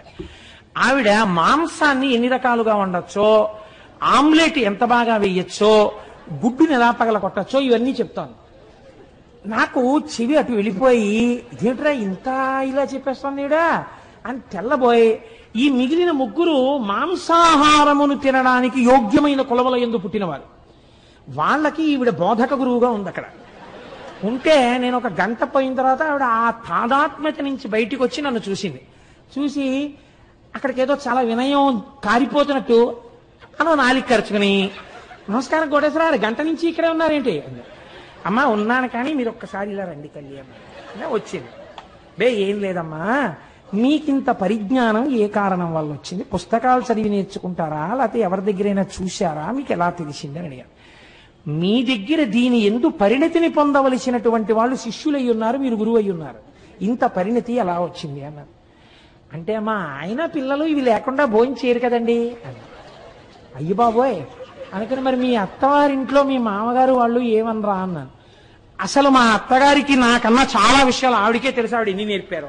అమ్మ బాబోయ్ అనుకుని, అమ్మా మీరు ఇటువంటి సంస్కారంతో ఉన్నారని ఎప్పుడైనా పండక్కి వెళ్ళినప్పుడు మీ పుట్టింటి వారు అన్నాను. అంటే అసలు మా చిన్నతనం నుంచి మా అమ్మ నాన్నగారే ఇవన్నీ మాకు నేర్పారు. గొడవ వదిలిపోయిందమ్మా, ఎంత గొప్ప కుటుంబం తల్లి, నాకు తెలియక ఇన్నాళ్ళు మిమ్మల్ని గౌరవించాను, నీ నమస్కారం కూడా నాకు అక్కర్లేదు తల్లి అని మనసులో అనుకుని అక్కడి నుంచి వెళ్ళిపోయాను. సరే అది వేరే విషయం అనుకోండి, ప్రారంభ కర్మ వినవలసి వచ్చినాడు కనుక అది తప్పని వాళ్ళు అంటారా? ఎన్నో కారణాలు చూపించి ఈ తప్పే ఉందండి అని, చాపేమిటి జలపుష్పం ఎన్ని పేర్లో పెట్టేసుకుని తినేసేయచ్చు. సరే ఎందుకు వచ్చిన ప్రారంభం, ఎందుకు వచ్చింది, ఇప్పుడు నేను ఎందుకు అవన్నీ చెప్పడం మహాప్రాణం చెప్తాను. కాబట్టి రాక్షసికి రాక్షసి మొగుడు, ఆ రాక్షసుడు చచ్చిపోతే ఆవిడ బాధపడుతుంది, ఏడిచింది పాపం, ఆవిడ స్థాయిలో ఆవిడ ఏడుపది. కాబట్టి వాడు నన్ను ఉద్ధరించలేదు, బతికున్న నాళ్ళలోనే ఉంది, అయ్యో తగిన వాడు పోయాడని ఆవిడ ఏడిచింది. ఎందుకు ఏడిచిందంటే ఇంతటి ఉత్తముణ్ణి చంపేశాడు రాముడు అని ఏడ్చింది ఆవిడ. అది చెప్తాను, ఎంత గొప్పవాడు నా భర్త విరాధుడు, ఇటువంటి వాడిని రాముడు చంపేశాడు, ఎంతటి దుష్టుడు అది. కాబట్టి ఇప్పుడు రాముడి పట్ల వైరం ఎవరికి ఉందో వాళ్ళ పట్ల మక్కువ పెంచుకుంది.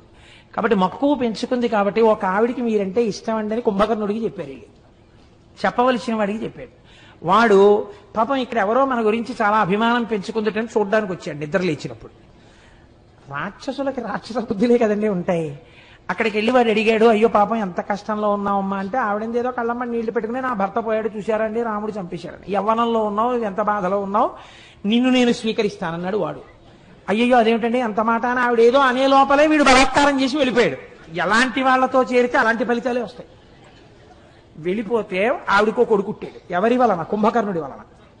ఎంత గొప్ప వంశమో చూడండి అది. ఇప్పుడు ఆ పుట్టినవాడు అపారమైన బలవంతుడ వాళ్ళని ఆవిడ కోరుకుంది. ఎందుకు కోరుకుంది అలాగా అంటే ఒకటే కోరిక, ఇంత దుష్ట పని చేసిన కుంభకర్ణుడి మీద కోరు తాపం, ఆ విరాధుణ్ణి రాముడే చంపేశాడు, పోని నన్ను పాడి చేసేసిన కుంభకర్ణుణ్ణి రాముడే చంపేశాడు, నాకు పోని చచ్చిపోయినవాడు ఏదో భర్తృత్వాన్ని బలవంతంగా తెచ్చుకున్నవాడు, ఇద్దరిని రాముడే చంపేయాలా? ఆ రాముడు ఎక్కడున్నారో ఆ రాముణ్ణి సంహరించగలిగిన కొడుకు కావాలి అని ఆ పిల్లాన్ని భీమహ భీమహ భీమహ అంటే గొప్ప బలం ఉన్నవాడు అని పిలవడం మొదలెట్టింది. వాడు పెరిగి పెద్దవాడయ్యాడు, వాడో పెద్ద రాక్షసుడు అయ్యాడు. ఎలా పిలిస్తే అలా కదా. వాడికి కొన్నాళ్ళు పోయిన తర్వాత అనుమానం వచ్చింది, అమ్మా ఎప్పుడు నువ్వే ఉంటావు నాన్నగారు ఏదని అడిగాడు. వాడు అడిగితే ఇదే నీకు చెప్పాలని ఎప్పటి నుంచో చూస్తున్నాను, ఇది రానా కథ అని ఆవిడ చెప్పింది. చెప్పి ఆవిడంది, నేను భీమా అని ఎందుకు పిలిచానో తెలుసా? ఈ రాముడు ఇప్పుడు అవతార పరిసమాప్తి చేసి శ్రీ మహావిష్ణువుగా ఉన్నాడు. విష్ణువు ఒకడు, రాముడు ఒకడు కాదు, రాముడు ఎప్పుడూ ఉంటాడు. కాబట్టి నువ్వు విష్ణువుని సంహరించాలని. విష్ణువుని సంహరించడం అంటే అది ఏమైనా జరిగే మాట? అది పరమాత్మ ఆయన. కాబట్టి ఇప్పుడు ఈ భీముడు ఏం చేశాడంటే లోకాలన్నీ వెతికేశాడు, అందరి మీద యుద్ధానికి వెళ్ళిపోయాడు. అందరి మీద యుద్ధం చేసిన తర్వాత ఎక్కడున్నాడు శ్రీహరి, ఎక్కడున్నాడు, ఎక్కడున్నాడు శ్రీహరి, ఎక్కడున్నాడు అన్నాడు. ఎక్కడున్నాడు శ్రీహరి? వాడిలోనే ఉన్నాడు, సర్వవ్యాపకుడు ఇక్కడే ఉన్నాడు ఆయన. ఇక్కడున్న వాడిని చూడడం వస్తే వాడు మహాపురుషుడు అయిపోతాడు. కాబట్టి వాడికి రాదు, బయటే తిరుగుతాడు వాడు ఇప్పుడు. కాబట్టి వెతికాడు వెతికాడు వెతికాడు వెతికాడు, విసిగిపోయాడు. విసిగిపోయి ఎవడైనా భగవంతుడి పాదాలు పట్టుకున్నవాడు ఉంటే వాడి తలకాయలు తీసేయండి రా అన్నాడు. ఇలా భక్తులందరినీ చెనకుతూ వెళ్ళిపోతుండగా ఒకానొకప్పుడు కామరూప రాజ్యము అని పిలవబడేటటువంటి రాజ్యాన్ని పరిపాలిస్తున్నటువంటి సుదక్షిణుడు అన్న రాజుగారి జోలికి వెళ్ళాడు. వెళ్ళి ఆయన్ని ఓడించాడు, తీసుకొచ్చి కారాగారంలో పెట్టాడు. ఆయనకు అలవాటు, ఆయన ఇంత మట్టి తీసుకొచ్చి పార్థివలింగం పెట్టి రోజు ఆ లింగార్చన చేస్తుండేవాడు. మరి పదార్థాలు ఎక్కడవండి అని మీరు నన్ను అడగచ్చు. రత్నైకల్పితమానసం హిమజలై స్నానంచ దివ్యాంబరం నానారత్న విభూషితం మృగమదామోదాంకితం చందనం జాజీ చంపక బిల్వపత్రచితం పుష్పంచ ధూపం తథా దీపం దేవదయానిదే పశుపతే హృత్కల్పితం గృహ్యతాం. శంకరాచార్యులు వారు చెప్పారు కదా, మనస్సుతోనే అన్నిటినీ సృష్టించి ఆయన శివ పూజ చేస్తుండేవాడు. ఇలా శివ పూజ చేస్తుంటే అక్కడ ఉన్నటువంటి కాపలాదారులు వెళ్లి వీడికి చెప్పారు, ఆ కారాగారంలో కూర్చుని శివ పూజ చేస్తున్నాడు అనేసరికి వీడికి ఎక్కడలేని కోపం వచ్చింది. కారాగారానికి వచ్చాడు. వచ్చి వీడు ఎవరిని సంహరించాలని ప్రయత్నం, బాగా గుర్తుపెట్టుకోండి ఈ కథలో, శ్రీ మహావిష్ణువు. వీడెవరి జోలికి వచ్చాడు? పార్థివలింగార్చన చేస్తున్నటువంటి సుదక్షిణుడి జోలికి వచ్చాడు. వచ్చి ఎవడురా నువ్వు శివలింగాన్ని ఆరాధన చేస్తున్నావుట, నాకన్నా గొప్పవాడెవడు, ఇప్పుడే ఈ శివలింగాన్ని కత్తివాటుతో నరికేస్తాను, చూడని చంద్రహాసం తీసి శివలింగం మీద కొట్టబోతున్నాడు. కొట్టబోతుంటే ఈయన పరమేశ్వరుణ్ణి ప్రార్థన చేశాడు, ఈశ్వరా నువ్వు ఆవిర్భవించి వీడిని సంహరించు అని. అనిన ధనుజుడు బిట్టగ్రహం భుజింది పండ్లు పటపట కొరుకుచు పార్థివేంద్రుపై కరాళాసి విసరే మాం పాహి అనుచు కనులు మూయగ శంకరుడుతో చే.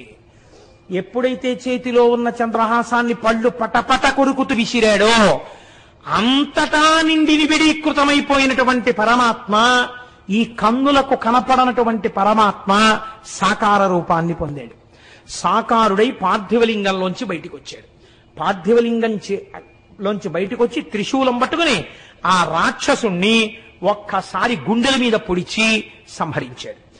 భక్తులను సాకుటయ్యకడు యుక్తంబగు వ్రతము నాకు యోజింపము నీ శక్తి ఇక మట్టుపరచద నక్తంచరా ఏను భీమనాథుడనగును సుమా. ఒరే నువ్వు కాదుడురా భీముడన్న పేరు, నాది భీమనామం. ఏమనుకుంటున్నావో, నిన్నిప్పుడే సంహరిస్తున్నాను, భక్తుల జోలికిడితే ఉపేక్షించను అని ఉత్తర క్షణం వాణ్ణి కుత్తుక మీద పొడిచి సంహారం చేశాడు. ఇప్పుడు ఆయనే తన పేరు తాను చెప్పుకున్నాడు, నేను భీముడను అని చెప్పాడు. అంటే అద్వితీయ పరాక్రమవంతుడు. ఇప్పుడు ఇందులో మీరు బాగా తెలుసుకోవలసిన రహస్యం ఒకటి ఉంది. ఆయన కక్ష ఎవరి మీద? విష్ణువు మీద. వచ్చిన వాడెవరు? పరమశివుడు వచ్చాడు. విష్ణు రూపం రావాలి కదా, శివరూపంతో వచ్చి ఎందుకు చంపాడు అంటే, భగవంతుడికి 2 పేర్లు చెప్తారు, ఒకటి వామదేవ, ఒకటి వాసుదేవ. వాసుదేవ అంటే శ్రీమన్నారాయణుడు, వామదేవ అంటే పరమశివుడు.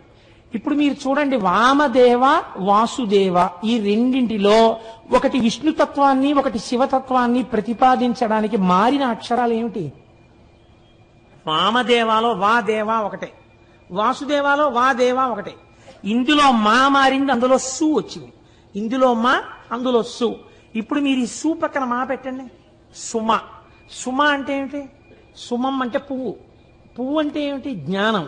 జ్ఞానము మీకు కలిగితే ఆ వామదేవుడు వాసుదేవుడు, వాసుదేవుడు వామదేవుడు. పేర్లు మారే, నామములు మారే, రూపములు మారే, తత్వరీత్యా ఉన్నది ఒక్కటే పదార్థం. అందుకే శివలింగాన్ని పూజించి రాముడికి జోలికి వెళ్ళిన రావణాసురుడి 10 తలలు తెగిపోతున్నప్పుడు శివస్వరూపం ఆపదం. శివస్వరూపం జోలికి వెళ్ళి శ్రీ మహావిష్ణువు యొక్క పాదములు పట్టుకున్న శ్రీ మహావిష్ణువు వచ్చి శంకరుడు చేసేటటువంటి ప్రళయాన్ని ఆపడం. ఎందుచేత? ఉన్నదొక్కటే పదార్థము కనుక. ఏకో దేవ సర్వభూతాంతరాత్మ సర్వభూతాధివాస సాక్షీ చేతో కేవలో నిర్గుణశ్చ అంది వేదం. ఉన్నదొక్కటే పదార్థం, అవసరాన్ని బట్టి రూపాన్ని మారుస్తుంది. ఇక్కడ భీమ ఎటువంటి శక్తి ఉన్నవాడు, మీరు ఏం కోరుకుంటున్నారో అటువంటి శక్తి ఏదైనా మీకు ఇయ్యగలిగినటువంటి వాడు. కాబట్టి ఇప్పుడు ఆ స్థితిలో వచ్చి రాక్షస సంహారం చేసి తన భక్తుడైనటువంటి వాడికి రాజ్యాధికారం ఇచ్చి తదనంతరము మోక్షం ఇచ్చినటువంటి వాడు. ఇది పరమేశ్వరుడు ఈ భీమనామంతో ఏదైనా చేస్తుంటాడు. ఇది మనకి తెలియచెప్పడానికే మూర్తి నాయనారు వచ్చారు. మూర్తి నాయనారు రోజుల్లో పరమతం వాళ్ళు రాజ్యం చేశారు. ఎక్కడా శివార్చన జరగడానికి వీల్లేదన్నారు. శివుడికి చందన సేవ ప్రీతిపాత్రం కాబట్టి శివాభిషేకం చేస్తే చందనం రాయాలి. పైగా శివాభిషేకం పూర్తి చెయ్యడానికి చందన జలాలతోటే పూర్తి చెయ్యాలి. చందనం కలిపిన జలాలతో తప్ప వేరొక దానితో పూర్తి చేయకూడదని ప్రమాణం. కాబట్టి చందనం లేకపోతే అభిషేకం జరగదు. పైగా అయిపోయిన తర్వాత విభూతి రాసి గంధం రాస్తారు చల్లతనానికి. కాబట్టి ఎక్కడ గంధం చెక్కలు దొరకకుండా చేశాడు రాజు. శివార్చనలు ఎవరైనా రహస్యంగా ఇళ్లలో చేస్తుంటే గంధం లేకపోతే అభిషేకం జరగదని. మూర్తి నాయనారు రాజ్యం అంతా వెతికాడు, ఎక్కడ ఇంత గంధపు చెక్క కూడా దొరకలేదు. ఆయనకి బాధ కలిగింది. గంధపు చెక్కని తీసుకొచ్చి సాన మీద పెట్టి రాస్తే అరిగిపోయి సువాసనతో కూడినటువంటి నజ్జునిస్తోంది.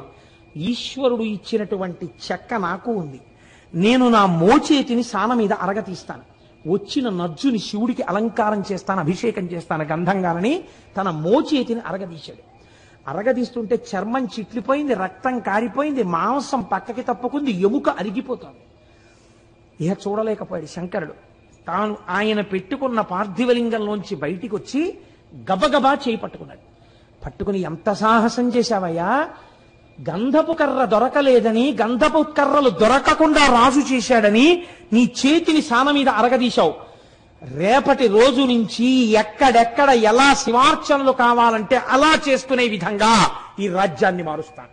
ఒక్కరోజు, రేపటి రోజు అలా జరుగుతుందన్నాడు. అంతే. ఆ రాత్రి పడుకున్నాడు మూర్తి నాయనార్, రాజు పడుకున్నాడు. మూర్తి నాయనార్ ప్రాతకాలంలోచి శివాలయంలోకి వెళ్ళాడు. ప్రాతకాలంలో రాజు హంసతూలికా తల్పం మించి నిద్ర లేవలేదు. ఎందుకు లేవలేదని దగ్గరికి వెళ్ళారు. రాజు నిద్రలోనే మృత్యువశుడైపోయాడు. ఆయనలో ఉన్న శివుడు తప్పుకుంటే చాలదండి, చనిపోయాడన్నారు. పార్థివ శరీరాన్ని బయట పెట్టేశారు. కొడుకులు లేరు కాబట్టి ఇప్పుడు ఎవరికి ఇవ్వాలి రాజ్యం? ఆ రోజుల్లో ఒక్కటే పరీక్ష.